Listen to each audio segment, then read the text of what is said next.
Question, quelle place pour les femmes en cette période de pandémie? C'est la question que s'est posée la députée LREM Céline Calvez dans le cadre d'une mission parlementaire. Vous l'aviez reçue en juin dernier, alors qu'elle était à mi-chemin dans son travail. Oui, on s'en souvient, la mission avait été lancée le lendemain de la une du Parisien sur le monde d'après. Ils interrogeaient des spécialistes sur le monde d'après. 4 spécialistes, 4 hommes. Voilà, et l'objectif était de passer du registre du ressenti, puisqu'il y avait eu beaucoup de gens qui avaient été choqués par cette une, passer donc du registre du ressenti à celui des faits. Et je ne vais pas trop vous surprendre en vous annonçant que les résultats de la mission ne sont pas bons.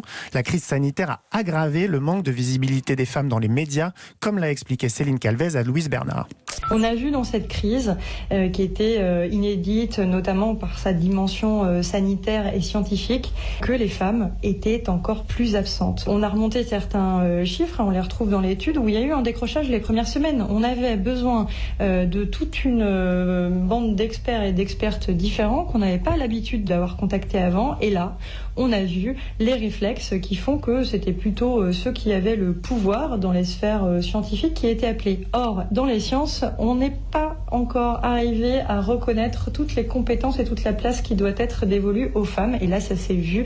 Et donc, si il y a eu un rattrapage après, les premières semaines ont été vraiment le cadre d'un relâchement des experts. C'est notamment le cas dans l'émission C'est dans l'air. C'est dans l'air, depuis ces premières années, il y avait beaucoup une présence masculine.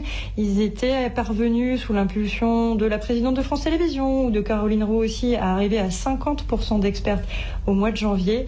Et après, ça a dégringolé. Donc là, même quand on fait attention, la vigilance n'est pas encore à la hauteur. Constat terrible, comment fait-on pour changer ça? Le rapport se termine par 26 préconisations pour faire avancer les choses. Des préconisations qui invitent dans un premier temps à mieux mesurer la place des femmes dans les médias pour mieux pouvoir la faire évoluer. L'idée d'un bonus-malus pour récompenser les médias les plus proactifs et pénaliser ceux qui ne respectent pas les obligations légales est également évoquée. Mais la députée est lucide, il y a encore du travail. Déjà, pour changer, il faut savoir d'où on part. Et donc, si nous n'avons pas encore assez développé, notamment dans la presse écrite, les réflexes et les indicateurs pour compter et bien révéler quelle est la place des femmes, il faut y passer. Les médias audiovisuels sont habitués.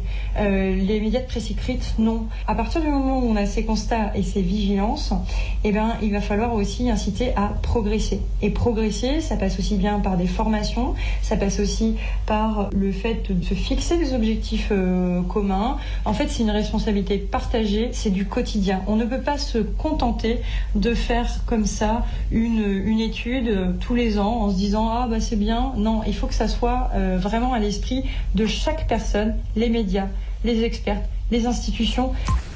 La députée Céline Calvez au micro de Louise Bernard.